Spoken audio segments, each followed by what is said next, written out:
કાયદાની વાતો ફાયદાની વાતોમાં આજે આપણે વાત કરીશું ભારતીય ન્યાય સંહિતા 2023ની કલમ 30.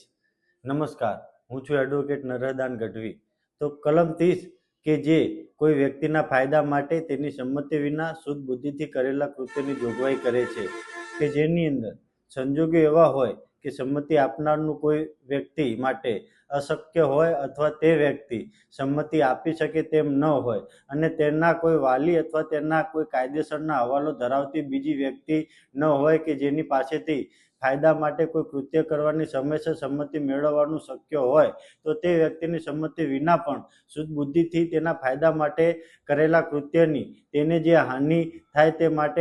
હાનિને કારણે તે કૃત્ય ગુનો નથી. આની અંદર જોગવાઈ કરવામાં આવી છે કે અમુક અપવાદો લાગુ પડશે નહીં, જેવા કે ઈરાદાપૂર્વક મૃત્યુ નિપજાવવાને અથવા મૃત્યુ નિપજાવવાની કોશિશને,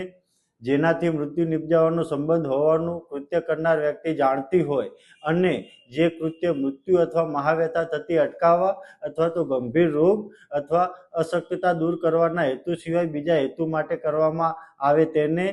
મૃત્યુ અથવા વ્યથા થતી અટકાવવા સિવાયના હેતુ માટે સ્વેચ્છાપૂર્વક વ્યથા કરવાને અથવા વ્યથા કરવાની કોશિશને અને જે ગુનો કરવાને તે લાગુ પડતો ન હોય તેવા કોઈ પણ ગુનાના દુષ્પ્રેરણને પણ લાગુ પડશે નહીં. તો આવા જ અવનવા વિડીયો જોવા માટે અમારી ચેનલને લાઈક કરો, શેર કરો અને સબસ્ક્રાઈબ કરો. નમસ્કાર.